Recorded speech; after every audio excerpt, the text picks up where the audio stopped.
Gurus. My name's Karsten. And I'm Clayton. And on What's up? And this is Mike with Countertops. Yeah. And on this channel, we're looking to save you money and keep you informed on all the proper plumbing practices. That's right. And today we're doing a little bit of an interview with Mike here from Stonecoat, like I had said. So Mike, introduce yourself. Who are you? What's up, plumbing guru fans? I'm Mike with StonecoatCountertops.com. I love YouTube, and I love it for the knowledge base that we get when we search things like plumbing, countertops, do-it-yourself projects, and more. When you go on YouTube, you go with a purpose. You want to learn how to do something that you're struggling with, and these guys can help you in plumbing. I help you in countertops, and there is unlimited information. But that information is key. If we can't entertain you a little bit, educate you, and hold that attention, you're going to get off this video. So stay tuned. You're going to get a lot of tips and tricks of how we, as contractors, have learned to use YouTube to grow our business, our influence, and how we can impact the world with free knowledge to do something that they couldn't do before the video. So that's what we do with our countertops, and it was fun to meet you guys here at Grow With Video, because this is what it's all about, is connecting and collaborating and learning from people a little smarter than we are on how to do things better. That's awesome. Thanks, Mike. There's always room to learn. Yeah. Yes. Always room to learn. So yeah, we're here actually at Grow With Live Video. It's a conference in Las Vegas. We came down here. It's new to us. Loads of information today. We met Mike. Yes. And he came up to me actually, and he's in the same industry, and we got to talk to him. And I thought we'd just do a video with him and maybe ask him some questions. So like, is there any information that you could give us going on forward from this, like, biggest thing that we could take from this? How about this? course? How about this as a question? For all you new people on YouTube that want to learn how to create videos and how to create content on YouTube, what are some suggestions for people that are newer? What are some suggestions that would you have for them? Good question. You know, we get asked that a lot, and our business has thrived because of YouTube. And so I actually wrote a book. I wrote a book called How I Made $1 Million Telling the Truth on YouTube. So that's really the first thing, is tell the truth. When you have a piece of information that you guys have spent years honing your craft in plumbing, that's not something that you learn overnight, right? People simplify plumbing, but it ain't that simple. You guys know that, and especially when there's an issue, right? Because people are going to watch your videos because they had an issue. So I know that when I educate people on how to do something that I'm an expert at, first of all, that's value, and they appreciate that, especially when it's not clickbait, it's real. So first and foremost, educate them on something you're an expert at.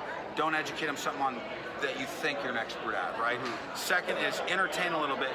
When you get better at YouTube or better at creating content, people will actually watch your videos a little bit longer. They'll learn a little bit more. And then finally, do everything without expectations in mind. So when you give, and then ask, don't expect in return, your audience feels that from you. And so a lot of what we do has been for free, just hoping our audience would support. Yep. So that's my advice on creating video and using YouTube is do it with a purpose.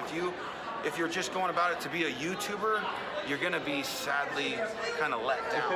If you go at it with a real goal in mind of helping others get some information that they're looking for, it's a lot easier road. That's awesome, thank you.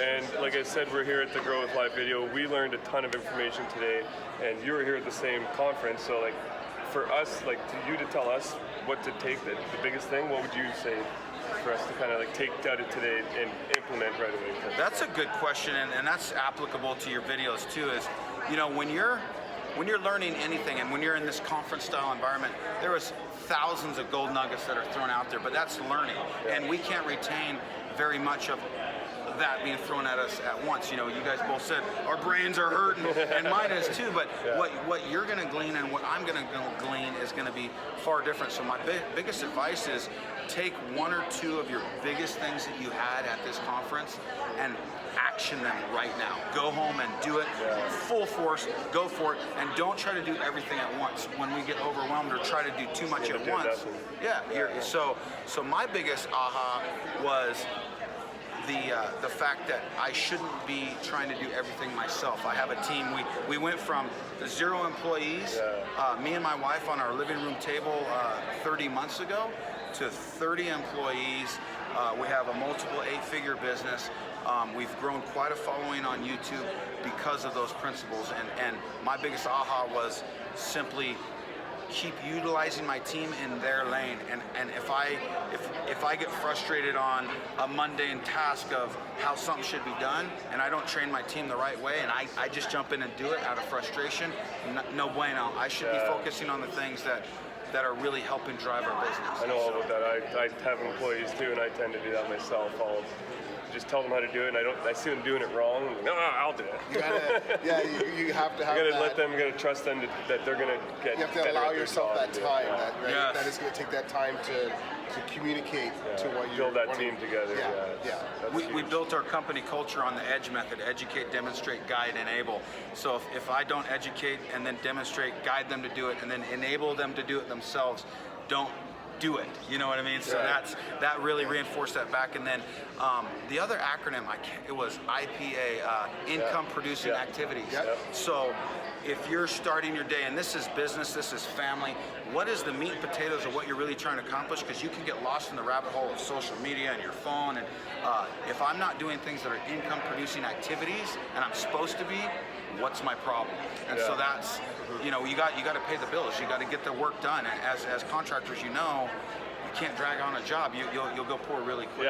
So Gotta get the job done. those are my. What was your guys' ahas of this? What's your big takeaways? Well, the biggest one for us when we agreed together is they said to start a show. We're going to start a podcast. We're just going to do it. I think we just kind of talked about it briefly. We're going to get more into talking about that.